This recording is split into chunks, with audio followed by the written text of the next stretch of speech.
without there being a compensating benefit. And to Chamath's point, she had all the right credentials, but she also had the right ideology. And that's why she's in that role. And I think they can do better. I think that, once again, I hate to agree with Sachs, but you're right. This is an ideological battle she's fighting. Winning big is the crime. Being a billionaire is the crime. Having great success is the crime, when in fact, the crime is much more subtle. It is manipulating people through the App Store, not having an open platform, bundling stuff. It's very surgical, like you're saying.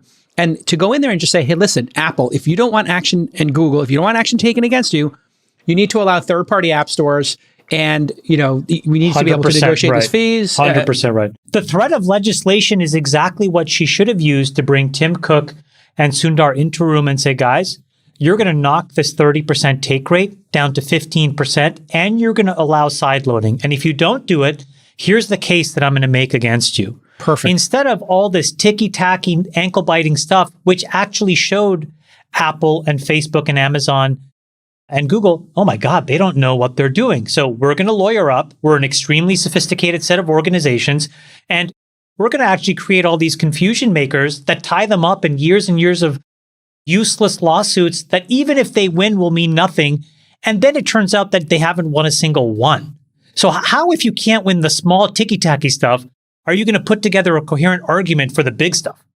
Well, the counter to that, Chamath, is they said the reason their counter is we need to take more cases and we need to be willing to lose, because in the past we just haven't taken enough cases. They don't understand how business works. None of these people. I agree. Yeah. No offense to Lina Khan, she must be a very smart person. But if you're going to break these business models down, you need to be a business person. I don't think these are theoretical ideas that can be studied from afar. You need to understand from the inside out so that you can subtly go after that Achilles heel, right? The tendon that when you cut it brings the whole thing down. Interoperability.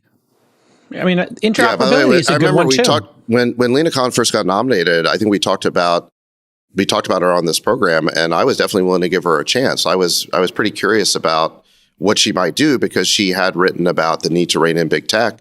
And I think there is bipartisan agreement on that point. But I think that because she's kind of stuck on this ideology of bigness, it's kind of, unfortunate. She's ineffective. Ineffective. Very.